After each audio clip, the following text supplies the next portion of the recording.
The father's justice. I got fired for falling asleep at my desk in front of the entire floor. The room was cold with fluorescent light, screens flickering with lines of code I had been watching for hours, maybe days. I wasn't even sure anymore. My head had just dropped for a moment, resting on my forearms, when I heard her voice cut through everything. "Wake up."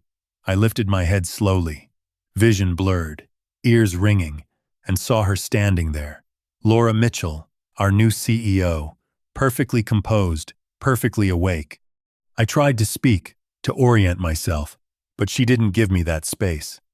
"We don't pay people to sleep," she said, her tone flat, final, as if she had already decided what I was worth before I opened my mouth.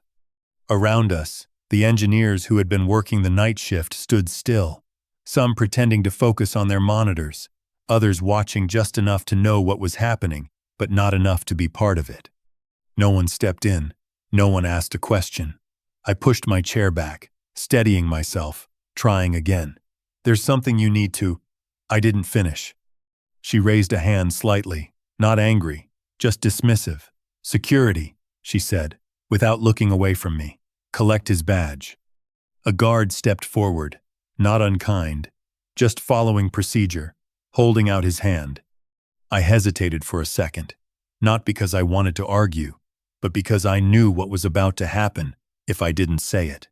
"Please, don't restart the core system," I said, my voice rough, slower than I wanted it to be. It sounded wrong in the room, too technical, too out of place against what she had already decided. Someone behind me shifted. Another person exhaled, quietly.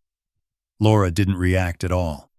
To her, it was just the last thing a tired employee might say on the way out. I unclipped my badge and placed it in the guard's hand. No one stopped me as I walked past the rows of monitors, past the glass walls, past the people who had seen me there all night and said nothing now. The hallway felt longer than usual, quieter. The elevator ride down was empty. When the doors opened, I stepped out into the morning light that didn't match how my body felt. Outside, the air was warmer, almost normal. I stood there for a second, trying to piece together what had just happened. Not the firing. That part was simple. But what came next? I had said what I could. I had left the warning where anyone could hear it. And still, I knew it wasn't going to be enough. 3 hours later, her system would start failing in ways no one in that building was ready to understand. "My name is Michael Grant. I'm a systems engineer. The kind of person people forget is in the room until something stops working. I don't lead meetings. I don't argue in conference calls. And I've never been the person anyone describes as visible. I show up, I fix what needs fixing, and I go home. Office politics has always moved around me without really touching me. Not because I'm better than it, but because I never learned how to play it. Most days, that felt like a fair trade. At home, things were simpler.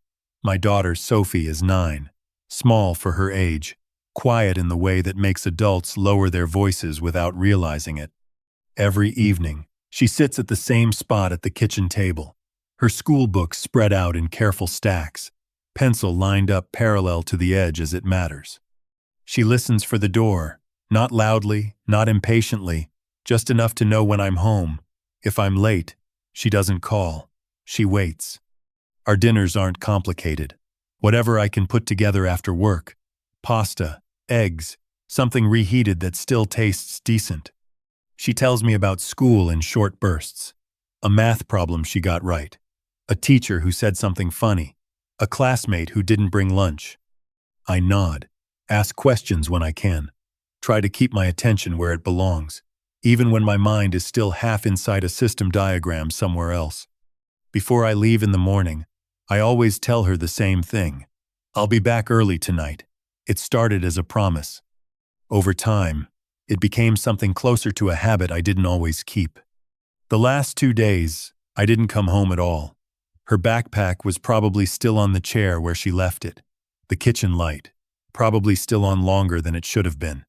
I knew how that looked because I've seen it before.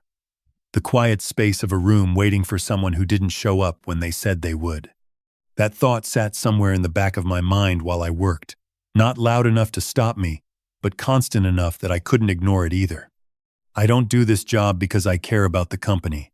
I don't stay late because I'm trying to impress anyone. Everything I do, every hour I put in, it comes back to one thing: Sophie. Keeping things stable. Making sure she never has to think about what happens if something breaks that I can't fix. That's the part no one at work sees. To them, I'm just another engineer with a login and a desk. To her, I'm the person who comes through the door at the end of the day, or at least, I'm supposed to be. She probably thought I was just working late again, that I'd walk in eventually, set my keys down, and ask how her homework went. She had no way of knowing that while she was sitting at that table, waiting quietly like she always does, I was trying to hold together something much bigger than either of us could see, and I still wasn't sure if I'm going to make it in time. Laura Mitchell had only been in the building for a few days, but everything about her arrival carried weight. She moved quickly, spoke precisely, and didn't waste time repeating herself. At 32, she was younger than most of the senior staff she now directed, but there was nothing uncertain in the way she held a room. Her decisions came fast, sometimes before the full picture was visible, and that wasn't accidental. It was part of how she proved she belonged there. Every step she took felt measured against an expectation she hadn't chosen, but clearly understood. She had a reputation before she walked in: sharp, disciplined, someone who could read numbers faster than people. In strategy meetings, that probably worked. In a system like ours, it was different. Aurelius Pay wasn't a place where delays could be absorbed quietly. It was a financial network where transactions moved constantly, every second layered on top of the last, thousands of companies depending on a system that couldn't pause without consequences. Money didn't wait, neither did the systems that moved it. Everything underneath had to function without interruption, even when no one was watching. Laura believed in structure, in tightening what she saw as loose habits. She spoke about accountability in terms that were clear and easy to enforce. No wasted motion, no visible mistakes, no tolerance for anything that looked like complacency. It made sense, on the surface. From where she stood, the company needed that kind of pressure. What she couldn't see yet was how much of the system operated outside of clean structure, held together by things that didn't show up in reports. From my side of the floor, the system wasn't abstract. It wasn't charts or metrics. It was layers, old and new stitched together, some parts clean, others held in place because no one had time to rebuild them properly. I knew where the weak points were, not because they were documented, but because I had seen them fail before. I knew which services could be restarted safely and which ones couldn't be touched without setting off something worse. That kind of knowledge doesn't come from design documents. It comes from being there long enough to understand what happens when things go wrong. Laura controlled the authority, the decisions, the direction, the pace of change. I understood the system, how it actually behaved under pressure, where it bent, where it broke. Those two things don't always conflict, but when they do, they don't resolve themselves quietly. There's a moment when one overrides the other, and by the time anyone realizes which one mattered more, the outcome is already in motion. At that point, it wasn't about who was right. It was about whether the system would survive long enough for that question to even matter. It started as something small, the kind of detail most people scroll past without a second thought. I was watching the authentication logs, the usual stream of requests moving through the system in steady, predictable rhythms, when a few entries caught my eye. They weren't errors, not exactly. The timestamps were slightly off, the intervals too consistent in a way real traffic rarely is. I leaned closer to the screen, scrolling back, isolating a cluster of requests that didn't quite belong. On their own, they looked harmless. Together, they formed a pattern. I ran a comparison against normal traffic, overlaying the sequences line by line. The requests were mimicking internal behavior. Same structure, same endpoints, just enough variation to pass through automated filters. It wasn't noise, it was intentional. Whoever wrote it understood how our system was expected to be spoken to, and that was the part that didn't sit right. This wasn't brute force. There were no spikes, no obvious attempts to overwhelm anything. Instead, it moved carefully, touching one layer at a time, stepping back before anything could react. I traced the origin point, following the chain through a secondary service that handled a narrow slice of international verification. It wasn't a critical node, which is exactly why it worked. Lower priority meant less scrutiny. From there, the requests branched out, testing access, mapping responses, learning what each part of the system would allow. They weren't trying to break in quickly. They were building a path. I leaned back in my chair for a second, letting the shape of it settle. If they had wanted disruption, we would have seen it already. This was different, controlled, patient. They were studying the system, waiting for the right moment to use what they learned. That meant time mattered. Not days, hours. I pulled the relevant logs, marked the entries, and walked over to David Ross's office. The door was half open, the light inside softer than the main floor. He looked up when I stepped in, already halfway through something else. I kept it simple, pointed to the sections that mattered, and explained what I was seeing. He scanned the screen, nodded once, then leaned back in his chair. Could be a false positive, he said. We've had weird traffic before. His tone wasn't dismissive, just cautious in the way managers get when timing matters more than certainty. Keep monitoring it. Let's not escalate unless it's clear. I stood there for a moment, waiting for something more. A question, a follow-up, anything that suggested urgency. It didn't come. He had already shifted his attention back to his desk. I closed the laptop slightly, nodded once, and walked out. Back at my station, the logs were still moving. The pattern still there, still learning. Waiting wasn't going to change what this was. Reporting it again wouldn't make it clearer. I opened a new session, isolated the affected pathways, and started building containment where I could. Not a full solution, just enough to slow it down, to keep it from reaching anything critical before I understood the full scope. I didn't announce what I was doing. There wasn't time to explain it in a way that would make sense to anyone who hadn't already seen it. Each step had to be careful. Small adjustments, redirecting traffic, watching how the system responded without triggering anything obvious. It felt less like fixing a problem and more like working around something alive, something adapting in real time. After a while, the pattern shifted again, slightly deeper this time, touching parts of the system it shouldn't have been able to reach yet. That confirmed it. I sat there, staring at the screen for a second longer than I needed to, then said it quietly to myself, not as a theory anymore, just as a fact I couldn't ignore. This wasn't a glitch. This wasn't bad data. This was an intrusion, and it was already inside. I didn't leave my desk after that, not really. The office shifted around me, people coming in for their shifts, others packing up and heading home. But I stayed where I was, watching the logs move like a pulse that never slowed down. The overhead lights stayed the same, cold and steady, blending with the glow of the monitors until time stopped feeling like something I could measure. At some point, the coffee I had poured went untouched, long enough to turn bitter, a thin film forming on the surface. I drank it anyway, not because it helped, but because it was there. Sleep stopped being an option somewhere early on. Every time I leaned back, even for a second, the system would shift again, a new request pattern, a new path forming where there hadn't been one before. I kept my hands on the keyboard, moving between windows, tracing connections, building small barriers where I could, not permanent fixes, nothing clean or elegant, just layers. Temporary logic to catch what didn't belong, redirect it somewhere harmless, keep it from reaching the parts of the system that couldn't afford to fail. The problem was that everything was connected. Blocking one path pushed the traffic somewhere else. Slowing it down in one place made it faster in another. It wasn't just about stopping something. It was about understanding how it moved, predicting where it would go next before it got there. That meant staying ahead, even when my head felt heavy, and my eyes stopped focusing the way they should.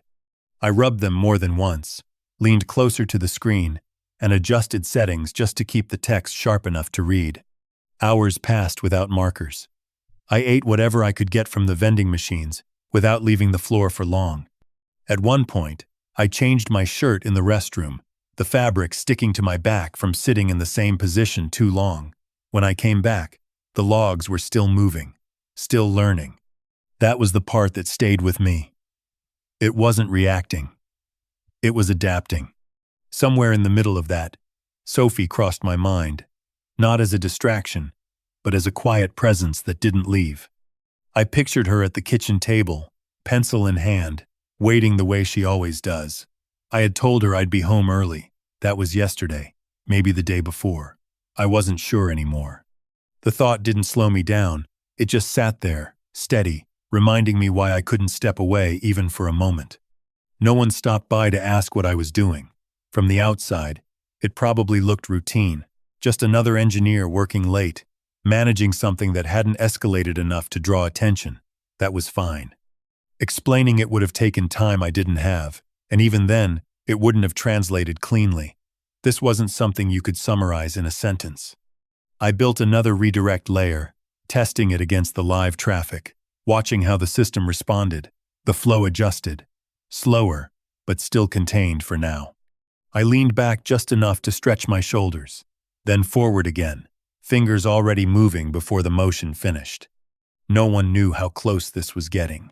No one could see how much of it was being held together by decisions made one step at a time, without room for error.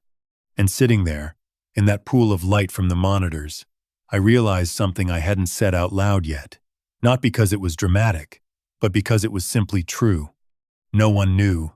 I was holding the entire system together by hand, and I wasn't sure how much longer I could keep doing it before something gave way. The moment replayed in my head as if it hadn't already happened. The same floor, the same light, the same quiet that follows a decision no one questions out loud. Laura Mitchell stood a few steps away, posture straight, expression unreadable, already moving on to whatever came next. To her, it was over. To everyone else, it was a signal, clear, immediate, and not open to interpretation. I was still standing there, trying to pull my thoughts together through the weight of 2 days without sleep, when I said it again, slower this time, making sure the words landed where they needed to. Don't restart the system. My voice didn't carry far, but it didn't need to. The people closest to me heard it. A few turned their heads just enough to acknowledge that something had been said. No one responded. David Ross was near the back, half turned toward a screen, listening without stepping in. His face didn't change. Not surprised, not concerned, just neutral, in that way people get when they've already decided not to act. From where he stood, it probably sounded like a technical detail surfacing at the wrong time, something that could be handled later, if it mattered at all. He didn't interrupt Laura. He didn't ask a question, he let it pass. The guard was still waiting with his hand out. I unclipped my badge, the plastic edge catching briefly on my shirt before it came free. For a second, I held it there, not as a protest, just as a pause, a moment where I considered saying more, explaining what I had seen, what was already in motion. It wouldn't have changed anything. The decision had already been made. I placed the badge in his hand. The click of the clip against his palm sounded louder than it should have in the quiet. Around me, keyboards resumed. Low, steady, as if the interruption had already been absorbed into the normal rhythm of the room. Someone shifted in their chair. Another looked down, avoiding eye contact. It wasn't hostility. It was distance. No one wanted to step into something that was already closed. I picked up my jacket from the back of the chair, sliding one arm through slowly, letting my body catch up with the movement. My eyes moved once across the monitors, not searching for anything specific, just taking in the state of things as they were. The logs were still running. The pattern was still there, buried under normal traffic, waiting. At the edge of the row, I stopped for a second longer than necessary. "Don't restart it," I said again, this time without emphasis, without trying to convince anyone. It was the same sentence, but it wasn't a warning anymore. It was a fact, placed where someone could choose to pick it up or leave it. No one answered. I turned and walked toward the exit, the distance feeling longer than usual under the steady hum of the building. The glass doors opened without sound. The hallway beyond was empty, the light softer, disconnected from what I was leaving behind. I didn't look back. There wasn't anything to see that I hadn't already understood. Sometimes, silence isn't weakness. It's not giving up or stepping aside. Sometimes it's knowing that the moment to explain has passed, and that what comes next won't need words to make itself clear. By the time the elevator doors closed behind me, the decision was already set in motion, and I had no way of knowing who, if anyone, was going to remember what I had said before it mattered. The restart happened just before midday, routine, quiet, the kind of command no one thinks twice about. A supervisor stood at the main console, glancing at the latency graphs that had started to creep upward. Transactions were taking longer to clear, and queues were building in small, uneven clusters.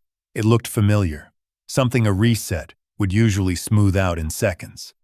He typed the command without hesitation, fingers moving from habit more than decision. A brief confirmation prompt flickered on the screen, then disappeared as he executed it. For a moment, it worked. The graphs dipped, queue times dropped back into normal range. Someone nearby exhaled, the tension easing just enough to suggest the problem had been solved. Screens shifted from amber to green, the system settling into what looked like stability. Conversations resumed at a low volume. Chairs creaked as people leaned back, satisfied that whatever had been building was gone. Then the first mismatch appeared. It was small. A single transaction flagged as incomplete, even though the system marked it processed, the kind of anomaly that usually resolves itself. A second followed, then a cluster, each one carrying the same inconsistency. Status indicators began to flicker, not fully red yet, but no longer stable. Someone leaned forward, narrowing their eyes at the display. "That's weird," they said under their breath, more observation than alarm. Within seconds, the pattern spread. Authentication tokens lost synchronization, and sessions dropped out of alignment with the core routing service. Transactions that had already been verified began reverting to an uninitialized state, as if they had never entered the system at all. The clean structure of the logs fractured into overlapping entries, and timestamps no longer lined up the way they should. The temporary layers that had been holding everything together, the redirects, the containment paths, they were gone, cleared out by the restart, wiped from memory as if they had never existed. And with them, the hidden trigger came alive. Outbound routing shifted without warning. A subset of transactions began moving toward endpoints that weren't part of the verified network. It wasn't obvious at first. The volume was low, controlled, just enough to test the pathway that had been waiting underneath everything. Then, it increased. Slowly, deliberately.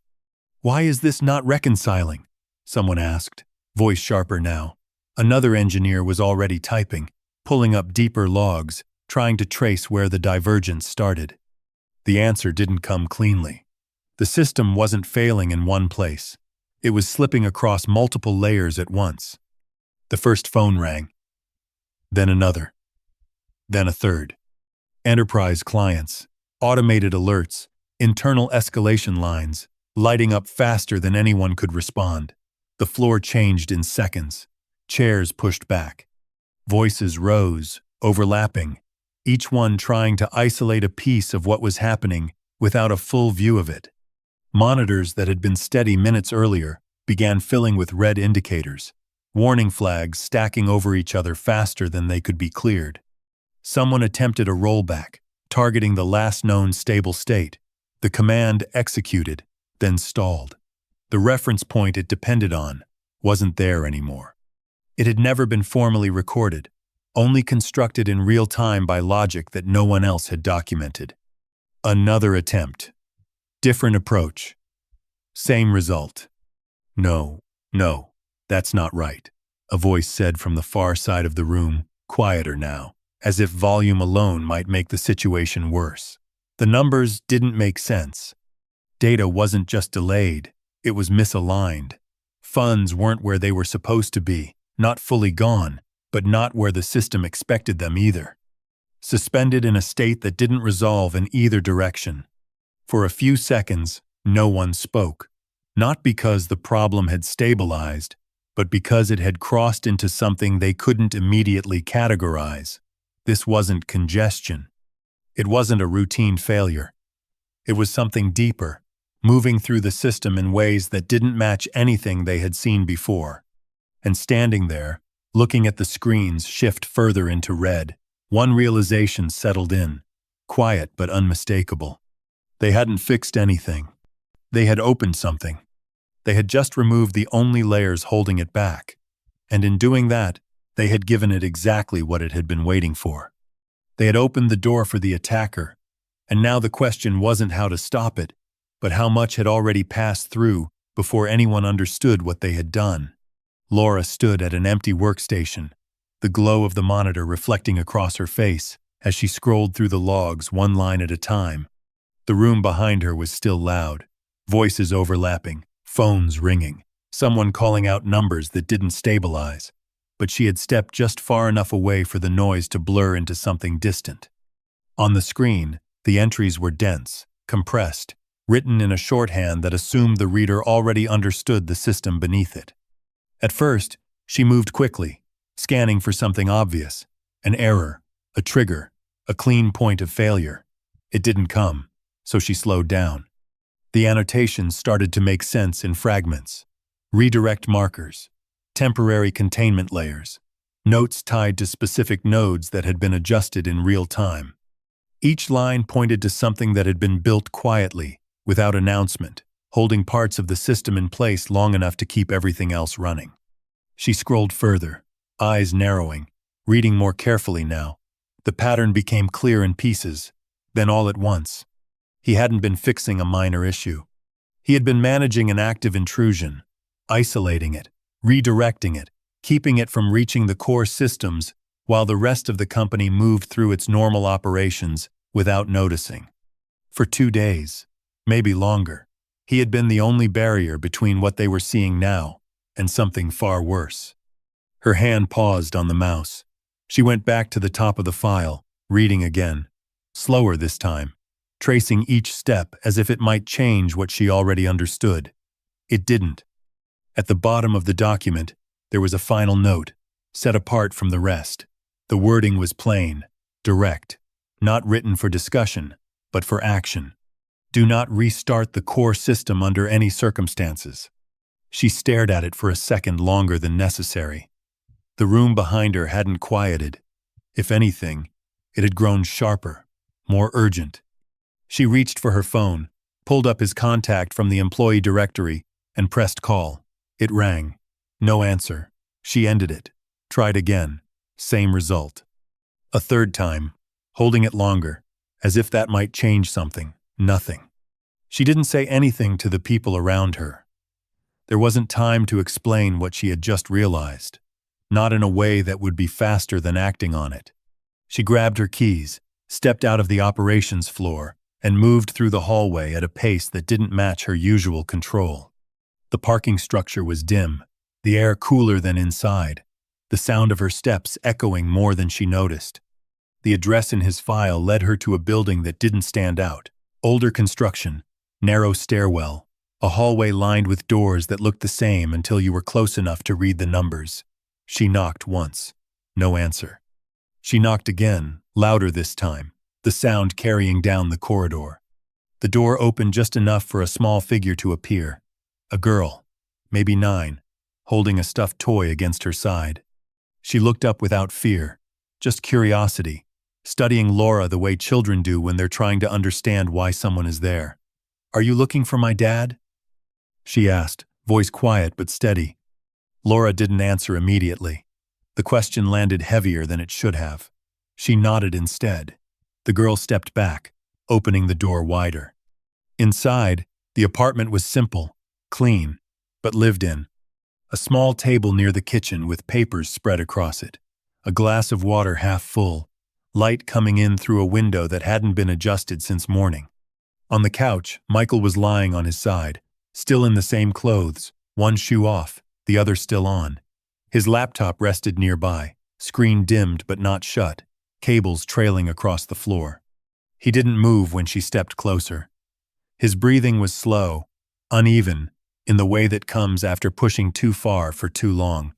He said he would rest when he was done, the girl said softly from behind her. He didn't sleep before that. Laura looked at him for a moment, then back at the room, at the details she hadn't known existed when she made her decision that morning. The logs were still open in her mind, each line connecting to what she was seeing now. She didn't fire an employee. She removed the one person who understood how everything held together. "You didn't just fire someone," she said under her breath, not sure if the words were meant for the girl or for herself. "You removed the only person who understands the system." She stepped closer to the couch, hesitating for a fraction of a second before reaching out. If she woke him now, if she asked him to come back, there was still a chance to stop what had already started. But she had no idea what it would take to bring him back into something she had already broken. It took a few seconds for me to come back fully, the kind of slow return where the room forms in pieces before it settles into something clear. I saw Laura standing there, then the apartment, then Sophie near the doorway, watching quietly. My head felt heavy, like it didn't belong to me yet. I pushed myself up, sitting on the edge of the couch, one hand braced against my knee to keep the balance steady. Laura spoke, but I didn't respond right away. I didn't need the full explanation. I had already seen enough before I left to know where this was going. "They restarted it," she said. Her voice was different now, not uncertain, but stripped of whatever certainty had been there earlier. I reached for the laptop beside me, opened it, and let the system pull up the live metrics. It took less than a minute to understand the state it was in. The patterns were familiar, not because they were expected, but because I had been trying to prevent exactly this. I closed the screen halfway, resting my hand on the edge for a moment. "I'm going back," I said, more to myself than to her. Not because of the job, not because of the conversation that hadn't happened that morning. There were people on the other end of that system. Businesses, payrolls, transactions that couldn't just stop without consequences, that would spread far beyond the building.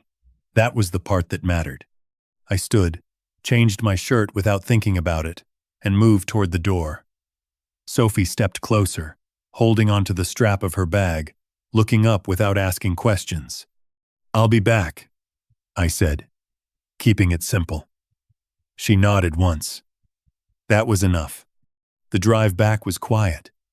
Laura didn't fill the space, and I didn't expect her to. When we walked into the operations floor, the shift in the room was immediate. Conversation slowed, then stopped altogether as people recognized me. It wasn't relief in any obvious sense, just a change in attention, like something had entered the room that might alter the outcome. I didn't acknowledge it. There wasn't time for that. I moved straight to the main console, setting the laptop down, pulling up the full system view. "Give me current logs and a summary of every change made since the restart," I said, already scanning the data as it loaded. Alex stepped forward, handing over what they had. His voice was quick, controlled, listing the attempts they'd made, the rollbacks that hadn't held, the nodes they couldn't stabilize.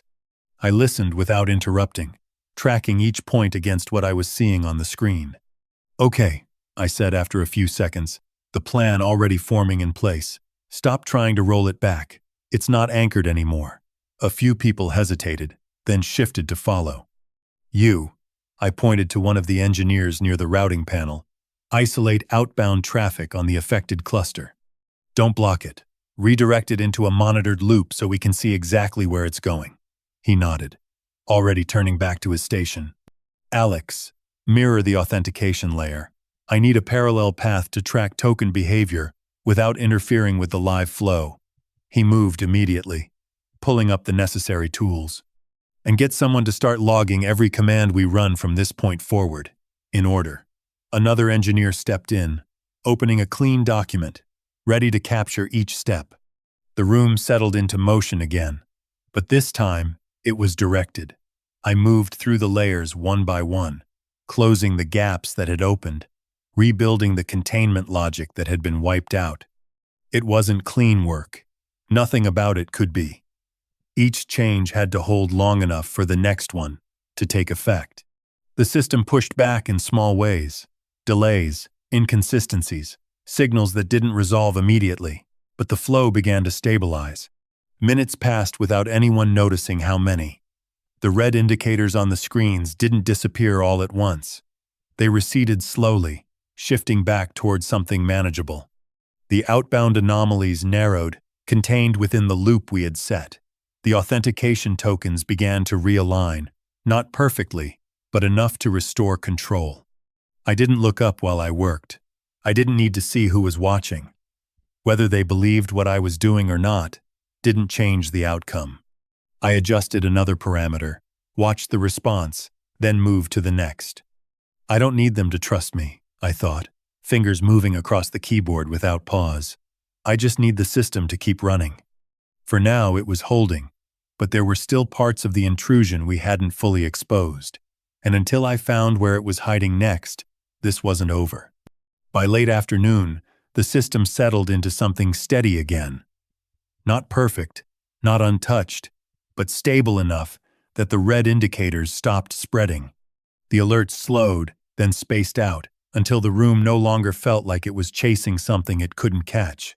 People stayed at their stations a little longer than necessary, watching the screens as if they might shift again without warning. They didn't. The flow held. Transactions moved where they were supposed to go. The noise that had filled the room earlier dropped into a low, controlled hum. An hour later, everyone was called into the main conference room. The lights were brighter there, harsher in a way that made everything feel more exposed. Department heads stood along the table, some with tablets in hand, others with nothing but the same questions they hadn't been able to answer before. Laura was already there when I walked in. She didn't sit. She waited until the room settled, then spoke without raising her voice. "This morning, I made a decision without listening." She paused briefly, not searching for words, just letting the statement sit where it needed to. I terminated Michael Grant before I understood what he was trying to tell me. There was no attempt to soften it, no language to spread the responsibility across the room. That decision put the company at risk. It was my responsibility, and I was wrong. No one interrupted. A few people shifted slightly, adjusting their stance, but the silence held. She didn't look at me directly when she said it, and I didn't expect her to. This wasn't about me in that moment. It was about what had happened and what it meant moving forward. I gave a small nod, not as acceptance, not as dismissal, just acknowledgement that the words had been said. There wasn't anything to add. What mattered had already played out where it needed to. The discussion that followed moved quickly into structure. New escalation paths, direct reporting channels that couldn't be filtered out before reaching leadership, shift rotations that prevented anyone from staying in place long enough to become a single point of failure, documentation protocols that didn't rely on one person holding knowledge that no one else could access. It wasn't dramatic, just changes written down, assigned, and set in motion. By the time I left the building, the light outside had softened, the edges of the day less sharp than when it started. The air felt different, not because anything had changed out there, but because everything inside had finally slowed down. At home, the door opened the same way it always does. Sophie was at the table, her books still spread out, a pencil resting between her fingers. She looked up when I stepped in, not surprised, just confirming something she had been waiting on. "You're back," she said, simple, as it had always been the plan. I set my keys down, took off my jacket, and sat across from her. "Yeah, I'm back." She pushed one of the papers toward me, pointing at a problem she wanted help with. The numbers were small, clear, nothing like what I had been looking at all day. I leaned in, reading it carefully, taking the time to answer the way she expected me to. For a while, that was all there was. The quiet of the room, the sound of her pencil moving across the page, the light from the window settling into the corners as the day closed out. Later, when everything else had faded, I thought about what had happened. Not just the system or the decision, but the space in between. Leadership isn't just about acting quickly. It's about knowing when to stop and listen, even when everything in you says to move. And value, real value, doesn't always look like what you expect when you first see it. If you were in my place, would you have gone back? Would you have stayed silent when it mattered, or pushed harder to be heard? I'm curious what you think. Leave a comment below.